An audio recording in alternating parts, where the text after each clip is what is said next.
Hi, this is Clint. And this is Lizzie.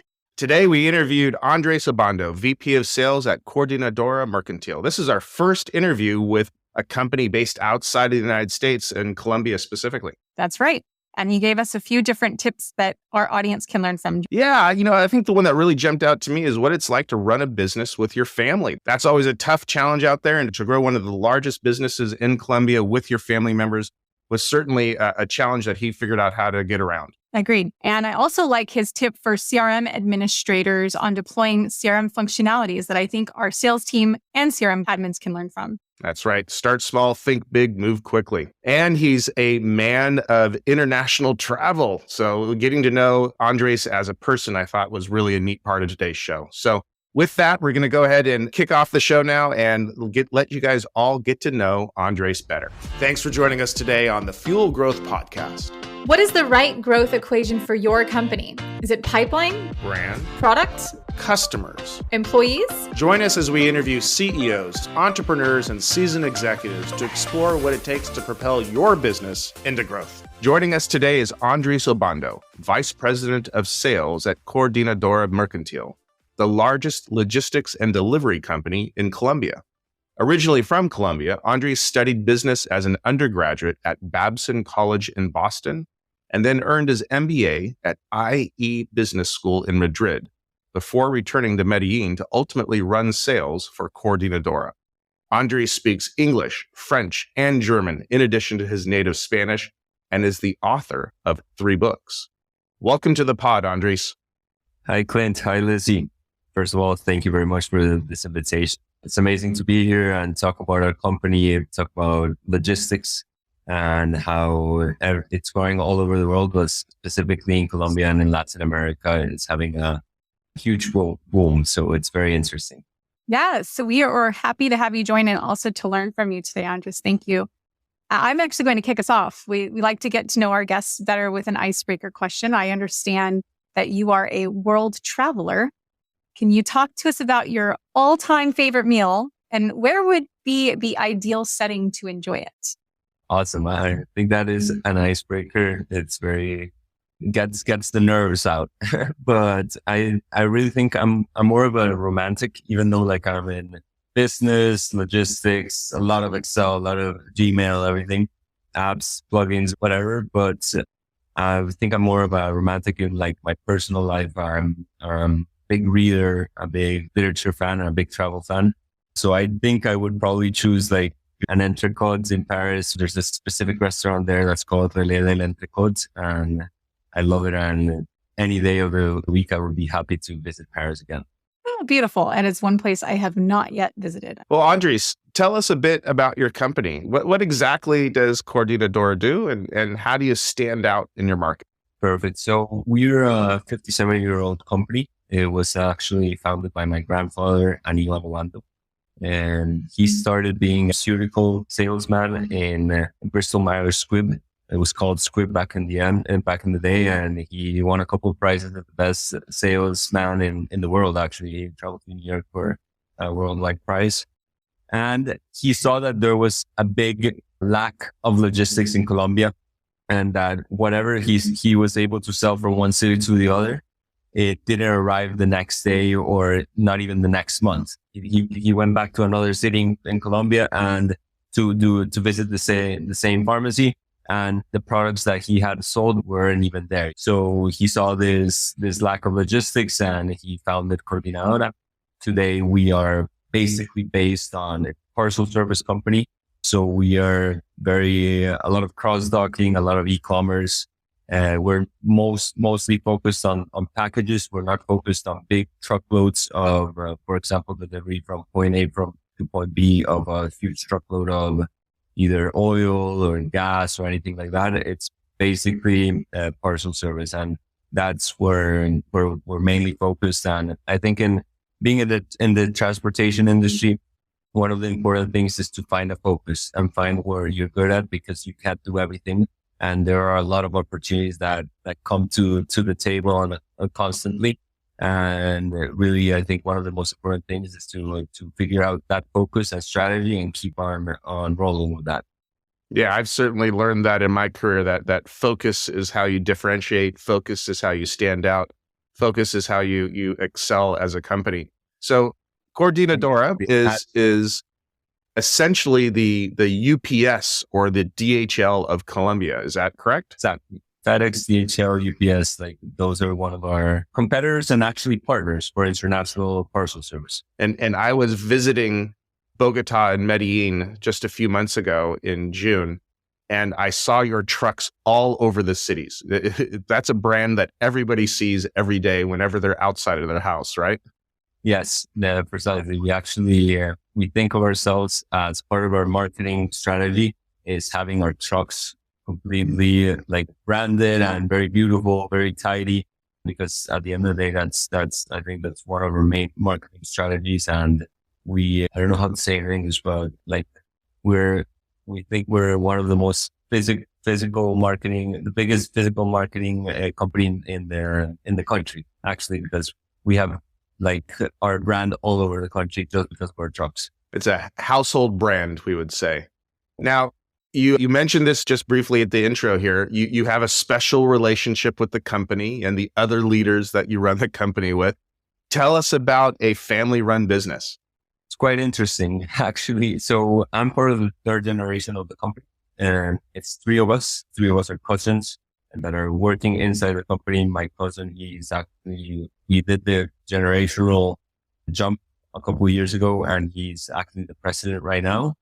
And it's been quite fun, actually, but it's been, of course, a big challenge, and a challenge that came in difficult years for the country and for the world because of COVID and different reasons and political instability that has occurred in Colombia in the last couple of years. It's been a roller coaster in a way, but that has also made us learn and be prepared to manage the company in stable times, which we hope we already arrived to those times that are more stable, or at least we don't have peaks and valleys like during COVID and during a couple of protests that were here in Colombia, especially specifically in 2021, where we basically didn't work during a whole month. Mm-hmm. So, a lot of peaks and valleys. But yes, going back to the family run business, I think one of the most important things is to be united as cousins, understand ourselves within the company as professionals, but also as people.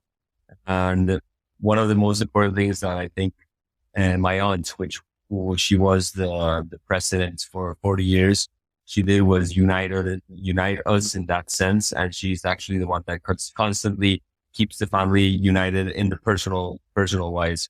So it's important that we're all focused on the same strategy. But I think there's still many challenges to come. This challenge just started.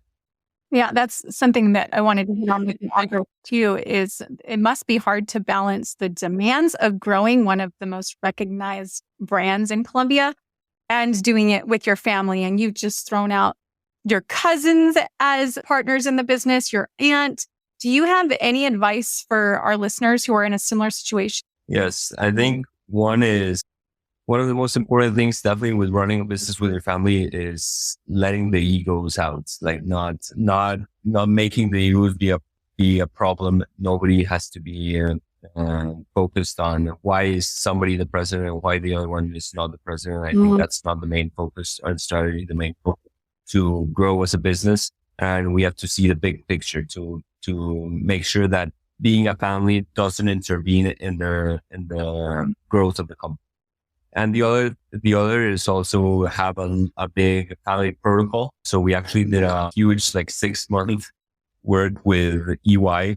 They actually came and worked with the whole family, the people inside the company and the people outside the companies. And we started putting some rules of work and of engagement to make sure that we don't have problems. Not even think about the present, but in the future. And also because we are in the third generation, but we're 16 cousins, and already those 16 cousins have a couple of them already have children, and those children already are coming of age, and we have to set all the rules of engagement to not have problems in the future. So Andres, when you are seeking external the support from EY in this case, you said, do you find that that's a one and done, or do you feel that you need to do that on a more regular basis or routinely with your team, in this case, your cousin? We did that 3 years ago, and we constantly one time every 2 or 3 months, we unite with one member of each family of each nuclei. And with those, we constantly remind ourselves of like what we agreed upon 3 years ago. And to this point, it has been good. But I think, of course, there will be moments where we would have to go back and check the paperwork, check all the rules, see if there might be changes that we might have to do, or if we should go back to implement and that we haven't done a lot of exceptions throughout the way, throughout the years, and make like focus our direction or like our strategy or family strategy toward what we actually agreed upon a couple of years ago. Well, let's shift gears a bit and talk about running the business. Tell us about your approach to building a great sales team and hitting your sales targets. Maybe you have a framework for creating a highly effective and engaged sales organization. Yes, of course. I think what we have done with our sales team is pretty interesting. We also, coming back to focus, we have seen that our brand is mainly focused on big companies, big and medium-sized companies, which makes a sales team extremely important. Because at the end of the day, when we talk with a big company, we need people that are constantly talking to them the whole day. And that makes a great need for a huge sales department. At this moment, we're around 100 people. And a couple of years ago, we actually implemented Sugar CRM, and that really helped us out to organize the leads and organize the different potential clients that were coming in, because we hadn't completely disorganized everything in Excel, everything, all the different cities, because we're a parcel service company. We have hubs in all the big cities of the country. And that makes that our sales teams are also located in all these cities, which makes it difficult to organize without a CRM where we can actually see the data and input that they're performing and inputting the whole time with the potential clients. So in that case, I think our sales team is supported by two big things. One is, of course, service. To us, service is the most important part of our company, which is being a logistics service company focused on big brands. They're not looking for branding. They're looking for actually service and not having problems. At the end of the day, when we are also talking about a service company, it's the most important thing that they're looking is that we don't have problems in the moment that we deliver.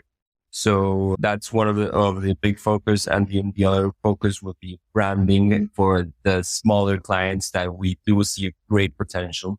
At the end of the day, there are a lot of new e-commerce coming in and new brands that want to sell inside the country and outside the country, and we want to be the logistics partners for that company. So the branding also helps for when the salesperson comes to knock on the door, they already know what Coordinadora is and the whole trajectory that we've been working on in the last 50 years. I'm curious, Andres, aside from CRM, which is a tool that your team's heavily reliant on, it sounds like, are there any other tools that your team's using in the sales work that's helping to keep track of goals? Yes, we also have a big BI department. It's all concentrated on ClickSense. And I think for the sales team is very motivational to be constantly looking at their sales day to day, live, like in a live way, so they can check exactly how many units we've been picking up every day and how they're doing compared to the months before and the same months of last year. And before all these two tools, we were pretty blind a couple of 5-6 years ago. And I think that has motivated the team to keep growing. Right now, we're duplicating our sales from last year's, from new clients, not complete sales, but new clients have been duplicated. And I think that because of our service and because of our branding, that has been growing a lot. Outstanding. And so it sounds like you've had a lot of great success with technology and enabling your salespeople to have the right tools at the right point in time, but also focusing on hiring the right people and getting them into that place of working with the clients day in, day out. That's exactly the right way to approach business. However, sometimes every leader makes some mistakes, and learning from those mistakes is sometimes the most important way to grow as a sales leader. So tell me, what are the top 2 or 3 mistakes you've made, and how did you learn from them? To answer this question, I would have to go again to the first thing that I pointed out about focus. I think once you invest and grow a lot in marketing, once your brand is really known throughout the country, there are so many opportunities that come to the table. And I think one of the most important things to do is say no a lot. In a way, like most of the opportunities that come to the table, even if they're great ideas, if they're not on your not coherent with your strategy, probably the best thing you have to do is say no and keep focus on your strategy. If an idea comes that fits in your strategy, that fits in your whole network, then can probably say yes. And I would probably say that one of my biggest failures would have to be one big idea about selling WMS, which is a warehouse management system for different hubs that different partner came to offer to us 6 to 7 years ago. And we said yes. We focused the whole sales team on selling the WMS. And at the end of the day, 1 year passed and the sales were not growing. Our sales team were just concentrated on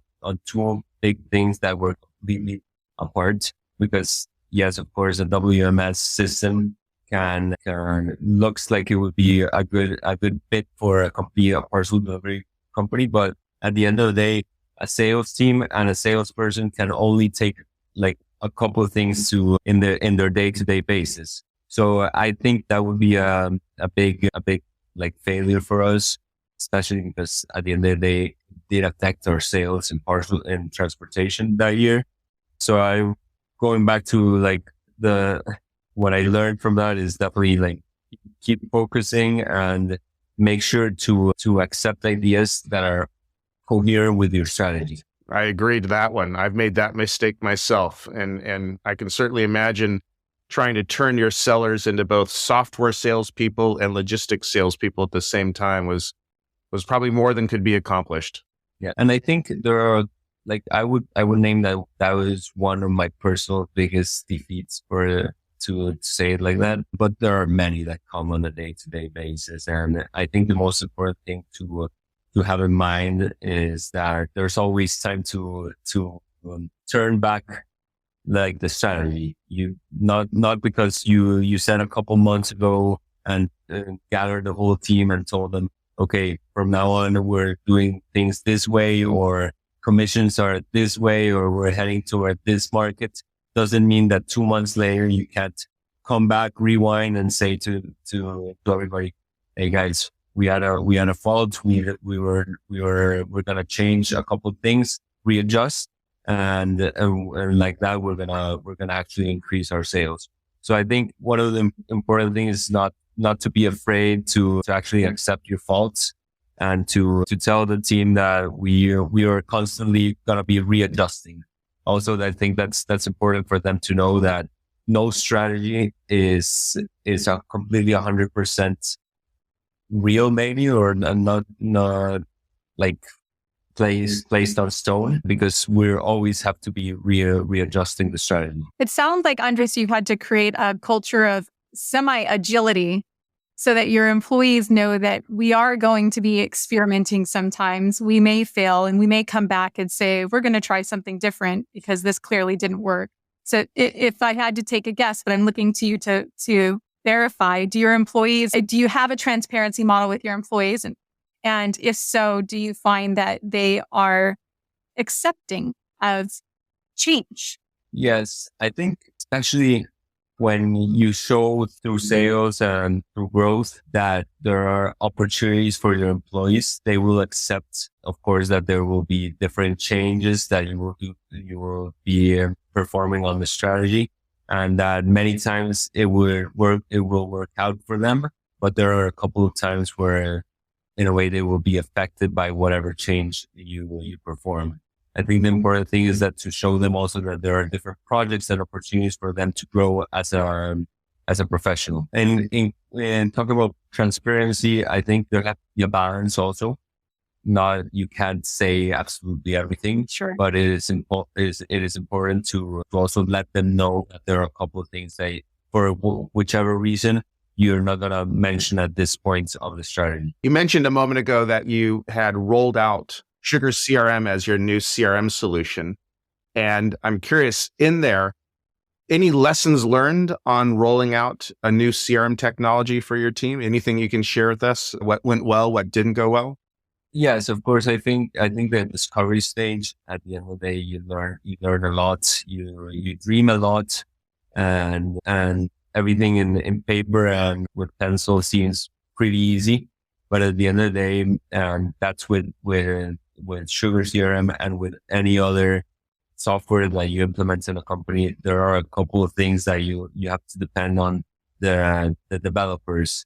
And that is also a huge thing that you always, as a company and as a strategy, you have to also keep in mind that you can't say yes to everything.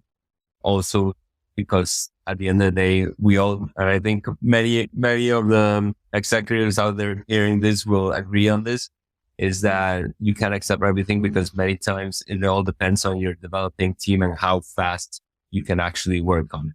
And I think that happened a bit like in the implementation of the CRM, that we started to dream with so many things. And at the end of the day, the best thing that we actually did was to roll back and say, okay, let's start with a minimum viable product, and then we start growing from there. And I think that has been one of the successes in implementing Start small, the CRM. think big, move quickly. Exactly. Yeah, you bet. Well, Andres, thank you for sharing all of that with us. It's always good to learn some tips from people that have had experience. We do want to ask you our last question for the show today. Where can our listeners find you, and where can we learn more about you? And I'm going to actually add something different that I don't usually ask. Where can they find books that you've written, since you have authored 3 apparently? But I think the books that I've written, first of all, they're not business books, they're literature. So it's a bit of my personal time. But yes, of course, they can there's a couple of websites, especially there's one that's called buscalibre.com. And there you can buy the books through e-commerce anywhere in the world.